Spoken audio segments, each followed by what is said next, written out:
Hello दोस्तों, कैसे हैं आप लोग। मैं नागेश कुमार स्वागत करता हूं आपका अपने चैनल गुरुजी नॉलेज में।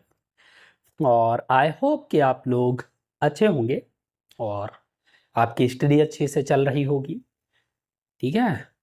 और जितना अभी तक आपने पढ़ा है, मेरे हिसाब से आपने वो सारा कंप्लीट कर लिया होगा, रिवाइज कर लिया होगा, क्योंकि स्ट्रेटजी मैंने आपको स्टार्टिंग से बता रखी है, तो आप उसको फॉलो कर रहे होंगे और अच्छे से उसको समझ रहे होंगे।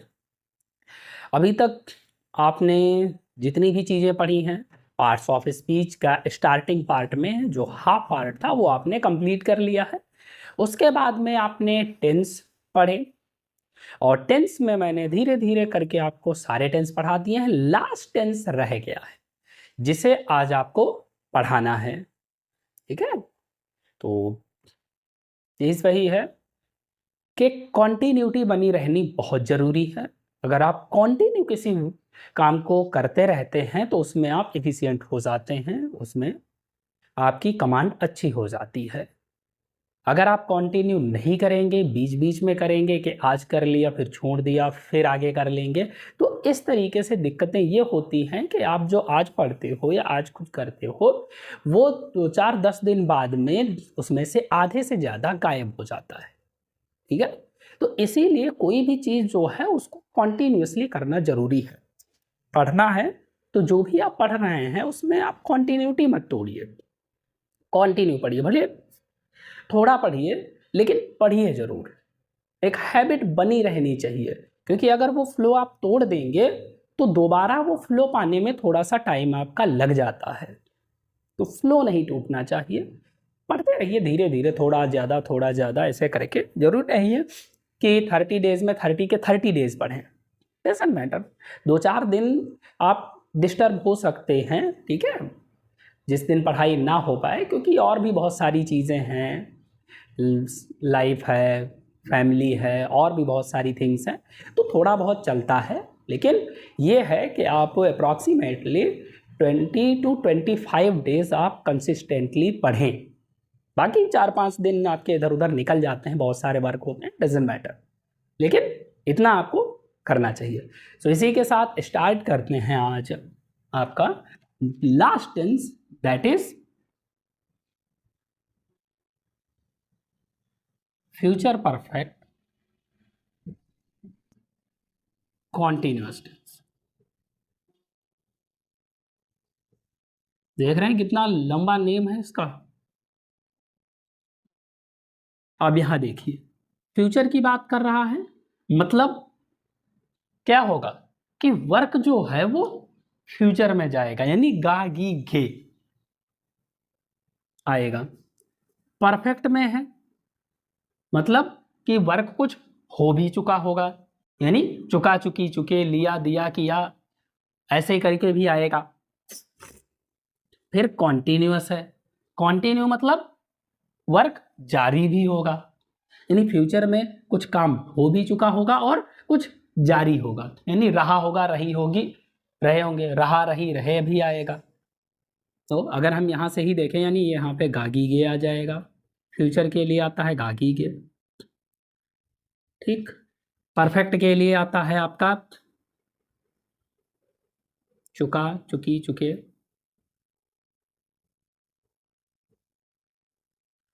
ठीक है। कॉन्टिन्यूस पहचान हमें नाम से ही पता चल जाती है। ठीक है। देखिए फ्यूचर के लिए क्या आ रहा है, परफेक्ट के लिए क्या आ रहा है, कॉन्टिन्यूस के लिए क्या आता है, रहे। ये हो गया। अब इसी को आप पहचान बना लीजिए। पहचान क्या होगी,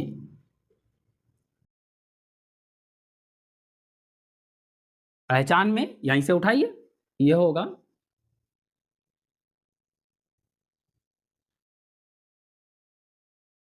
ठीक है। जैसे हम कहेंगे कॉन्टिन्यूस में कि वह फ्यूचर में खाना खा चुका होगा। ठीक है, सॉरी, खाना फ्यूचर परफेक्ट कॉन्टिन्यूस मतलब खा रहा होगा। ठीक। जैसे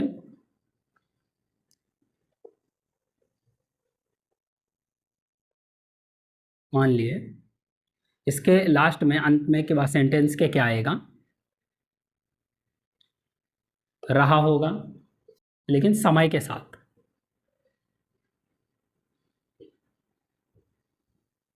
समय के साथ, ठीक है, इसको हटा देते हैं। यानी पहचान में क्या है, जो सेंटेंस है वो फ्यूचर में जा रहा है, कुछ काम कंप्लीट भी हो चुका है और कुछ कंटिन्यू भी, यानी समय के साथ में क्या होता है? रहा होगा,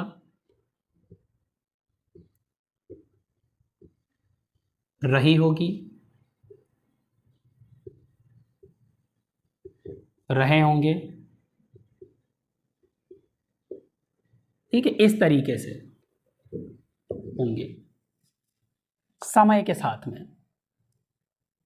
मेन इसमें क्या होता है? टाइम होता है। तो ये परफेक्ट सिर्फ ये चुका मतलब कंप्लीटनेस की बात कर रहा है, यहाँ पे चुका आएगा नहीं, लेकिन कंप्लीट सेंस देगा कि हाँ कुछ वर्क जो है वो कंप्लीट हो चुका है। फ्यूचर में कुछ काम जो है वो फ्यूचर में जाएगा और कंटिन्यू में भी है। समय आ गया तो समय आपको डिनोट कर देगा कि ये जो कुछ काम है ये परफेक्ट में मतलब परफेक्ट हो चुका है, कंप्लीट हो चुका है, ठीक है।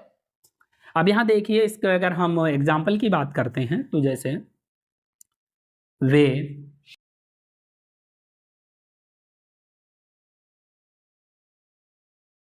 3 साल से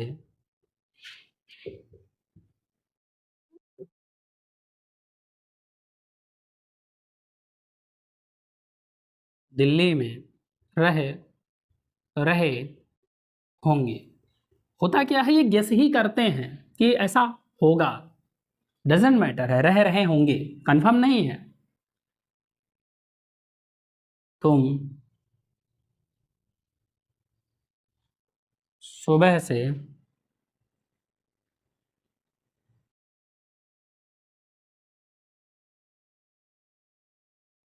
अपनी किताब पढ़ रहे होगे, ठीक है।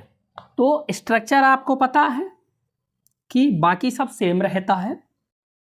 जो आप परफेक्ट कॉन्टिन्यूअस पढ़ रहे हैं उसमें मेन सिर्फ बदलता क्या है? हेल्पिंग वर्ब, ठीक है। जैसे आपने यहाँ पे हैज़ हैव यूज किया था, फिर हैड यूज किया। अब यहाँ पे फ्यूचर में क्या होता है? पहले फ्यूचर है तो फ्यूचर के लिए क्या आता है? विल या शैल आता है, क्योंकि बिना विल या शैल के हम फ्यूचर को डिनोट ही नहीं कर सकते। तो विल और शैल आ गया। उसके बाद में क्या आता है? विल और शैल अपने साथ में हमेशा फर्स्ट फॉर्म लेते हैं, तो इनके साथ में हैव आ जाएगा। और हैव के साथ में आपको पता है कि हमेशा थर्ड फॉर्म आती है, तो बीन आ जाएगा। तो विल हैव बीन, और बीन के बाद में क्या आता है? वर्ब की फर्स्ट फॉर्म में आईएनजी, क्योंकि वो कॉन्टिन्यूअस भी है, प्लस ऑब्जेक्ट।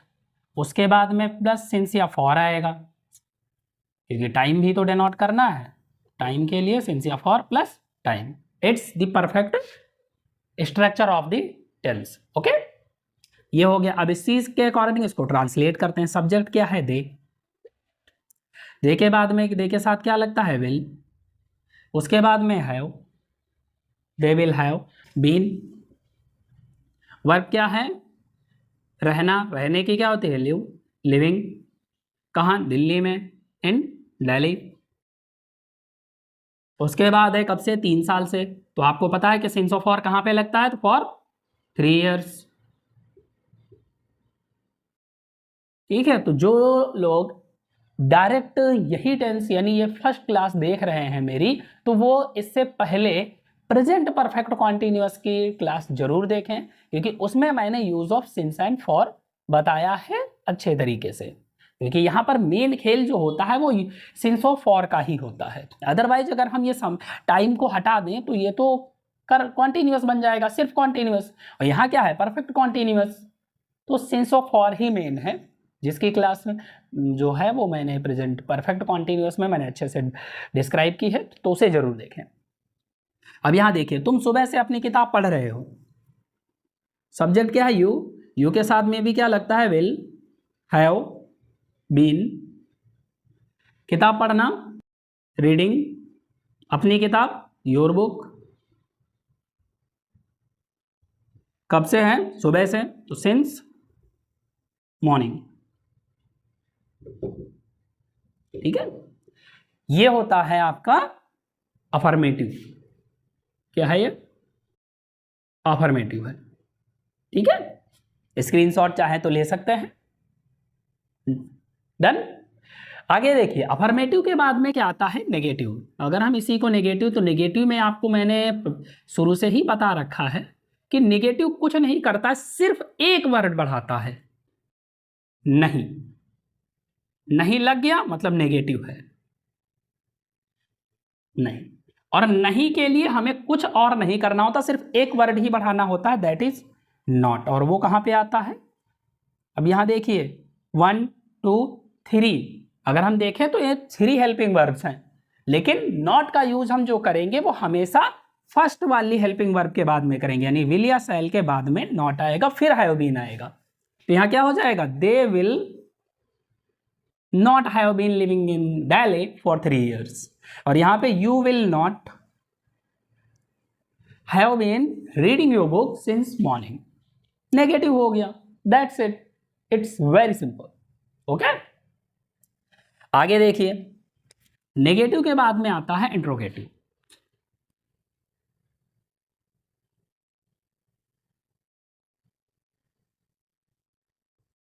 ठीक है, इंट्रोगेटिव। अब इंट्रोगेटिव में क्या होता है, इसको रेज कर देते हैं,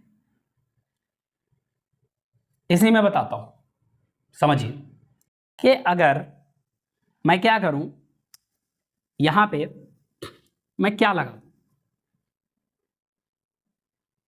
क्या वे 3 साल से दिल्ली में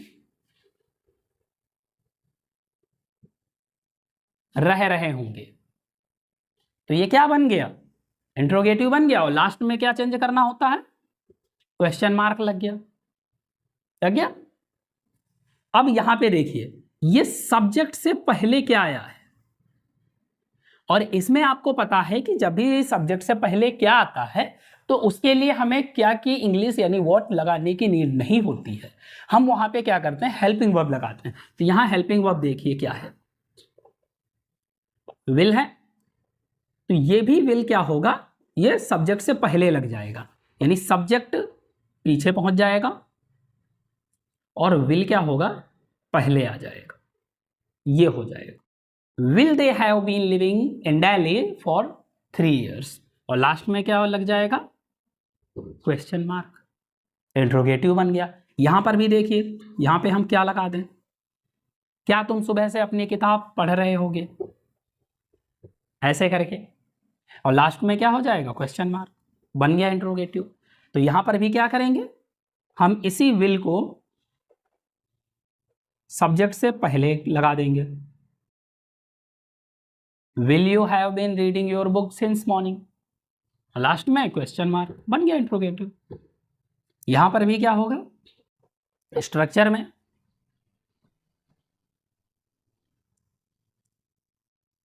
विल या शैल पहले और सब्जेक्ट बाद में, वेरी सिंपल। देखिए, एक ही एग्जाम्पल से आपने तीनों चीजें समझ ली, इंट्रोगेटिव भी समझ में आ गया। तो कुछ नहीं होता है, सिर्फ शब्दों का खेल है, वही सेंटेंस होता है, उसी सेंटेंस में हम नहीं बढ़ा दें तो वो नेगेटिव हो जाता है, उसी सेंटेंस में हम शुरू में क्या लगा दें तो वो इंट्रोगेटिव हो जाता है, और उसी में अगर हम इंट्रोगेटिव के साथ में नेगेटिव की बात करें कि अगर हम इसके साथ में नहीं लगा दें यहां पर, तो ये इंट्रोगेटिव नेगेटिव हो जाता है। तो आपको पता है कि इंट्रोगेटिव नेगेटिव या डबल इंट्रोगेटिव नेगेटिव जब भी होता है तो हम नॉट हमेशा सब्जेक्ट के बाद में लगाते हैं। तो क्या हो जाएगा? विल दे नॉट, यहां पर भी विल यू नॉट, ये बन जाता है आपका इंट्रोगेटिव नेगेटिव। समझ में आया?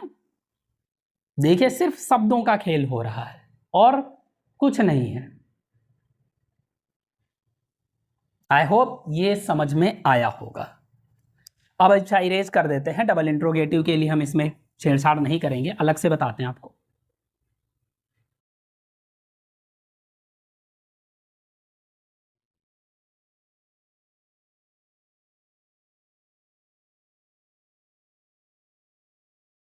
डबल इंट्रोगेटिव में वैसे होता कुछ नहीं है, उसी सेंटेंस में अगर हम कोई क्वेश्चन वर्ड बीच में लगा दें, जैसे मान लिया राहुल,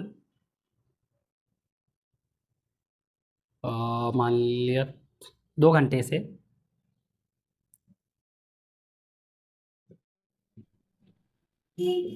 क्यों रो रहा होगा, ठीक है। और दूसरा,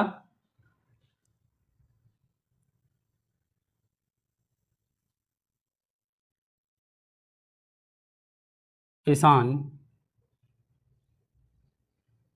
सुबह से खेत क्यों जोत रहे होंगे। भाई फसल बोनी है तो जोतना तो पड़ेगा, ठीक है। तो अब इसमें क्या होता है, बस इसको छोटा करिए स्ट्रक्चर में, इस एस को भी छोटा करिए और इनसे पहले सिर्फ क्वेश्चन वर्ड को लगा दीजिए, ये नॉट यहाँ से हटा दीजिए। अभी बन गया आपका स्ट्रक्चर किसका, डबल इंट्रोगेटिव का। ओके, यहाँ से क्या हो जाएगा, क्वेश्चन वर्ड क्या है, वाई, और वाई के बाद में देखिए सब्जेक्ट के बाद में विल या सेल है तो विल।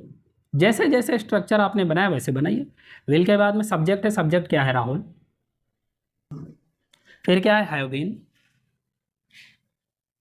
एक चीज और याद रखिए, देखिए ये सिंगुलर है लेकिन इसके साथ में भी हैव आ रहा है। और हैव क्यों आ रहा है, क्योंकि यहाँ पे विल पहले लगा हुआ है। अब हम इसको डबल इंट्रोगेटिव बना रहे हैं तो विल डायरेक्ट हैव नहीं ले सकता, ये क्योंकि पॉजिटिव में होता है, इसीलिए विल के बाद में सब्जेक्ट आएगा फिर हैव आएगा। तो चाहे सिंगुलर होगा या प्लूरल होगा ये तो सेम ही है, हैव बीन दोनों के साथ आएगा। तो विल राहुल हैव बीन, उसके बाद में वर्ब है, वर्ब क्या है, वीप, यानी रोना, रोने की वीपिंग होती है, वीपिंग। और कब से रो रहा है, 2 घंटे से, तो फॉर 2 आवर्स,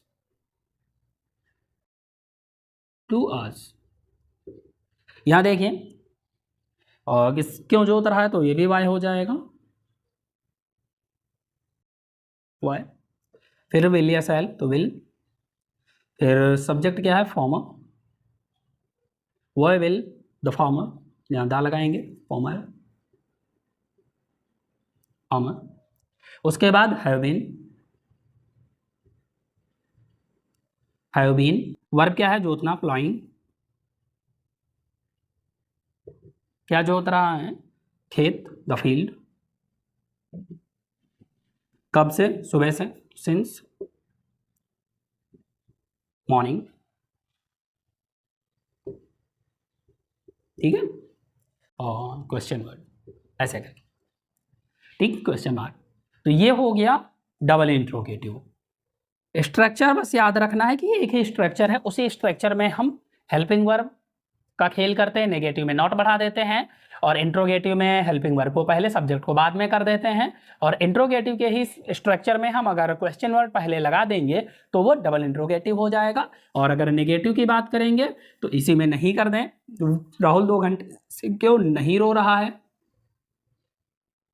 और किसान सुबह से खेत क्यों नहीं जोत रहा है, इस तरीके से। तो क्या होता है आपको पता है कि कुछ नहीं करना होता, सिर्फ सब्जेक्ट के बाद में आपको नॉट लगाना होता है, सब्जेक्ट के बाद में आपको नॉट लगाना होता है और कुछ नहीं करना है, बन जाता है double interrogative negative. That's it, इतनी सी बात है, इतना सा ये टेंस है। तो आई होप कि ये टेंस आपको समझ में आया होगा। ये आपका पूरा टेंस का पार्ट रहा। टेंस आज डन हो चुके हैं। 12 टेंसेस में मैंने हर एक टेंस को आपको अच्छे से पढ़ाया है और मुझे नहीं लगता कि आपको कोई कन्फ्यूज़न रहा होगा, बट फिर भी अगर आपको कोई कन्फ्यूज़न लगता है तो आप मुझे डायरेक्ट मैसेज कर सकते हैं, ठीक है, ऑन माई इंस्टाग्राम और फेसबुक, और you can comment on the classes, ठीक है। क्लासेस में डायरेक्ट कॉमेंट करिए, कुछ भी अगर नहीं समझ में आ रहा है या कोई सजेशन है तो आप मुझे दे सकते हैं। बाकी इससे रिलेटेड कुछ क्वेश्चंस या अदर थिंग्स जो भी हैं, जो इम्पॉर्टेंट पार्ट है टेंस से रिलेटेड, कुछ भी जो मोस्ट है और अभी जो नॉर्मली मैंने टेंसेस को आपको डिलीवर किया है सिंपली वे में, उसका कुछ एडवांस लेवल जो कुछ भी बचता है वो मैं अभी एक क्लास और आपको प्रोवाइड करूंगा रिलेटेड टू टेंस, जिसमें कुछ ऐसे क्वेश्चंस पे बात होगी जो टेंसेस से पूछे जाते हैं। ठीक है, तो उन क्वेश्चंस को टैकल करना है। कुछ अदर थिंग्स हैं इनसे रिलेटेड, ये तो आपने सिंपल टेंस पढ़ लिया। अब इसमें कुछ थिंग्स ऐसी होती हैं, कुछ वर्ड्स ऐसे होते हैं जिनका यूज स्पेशली आपको करना होता है। तो वो चीज़ें जो हैं जिन पे क्वेश्चंस बन जाते हैं, कुछ क्वेश्चंस बनते हैं, कुछ क्वेश्चंस लेके आऊँगा, तो वो मैं नेक्स्ट क्लास में आपको बताऊँगा। ठीक है, कि कॉम्पिटिशन में आपके क्वेश्चंस कैसे बनते हैं टेंसेस पे। ठीक है, मेनली आपको क्या चीज़ इसमें से लर्न रखनी है। टेंस तो आपको क्लियर रखने ही रखने हैं, बाकी मेनली फोकस आपको अगर कंपटीशन के लिए पढ़ रहे हैं तो मेनली किन थिंग्स पे फोकस करना है। ओके, सो आई होप कि ये सारी थिंग्स आपको क्लियर हो गई होंगी। ये टेंस आपने पढ़ लिया अच्छे से, और जितने भी टेंसेस आपने पढ़े हैं उनको एक बार फिर से रिवाइज कर लीजिए। सभी में मैंने आपको 12 टेंसेस अच्छे से डिलीवर किए हैं और आई होप कि आपने अच्छे से पढ़े भी होंगे। बाकी जिन लोगों ने नहीं देखी हैं क्लासेस, वो मेरे चैनल पे जाके क्लासेस को देख लें। प्लेलिस्ट में वीडियो के लिंक मैं डिस्क्रिप्शन में दे देता हूँ, आप वहाँ से जाकर प्लेलिस्ट को चेक कर सकते हैं और टेंसेस की क्लासेस को पढ़ सकते हैं अच्छे से। So it's enough for today, and if you want to contact to me, you can message me on my Instagram and Facebook. So it's enough for today. Thank you friends, have a nice time.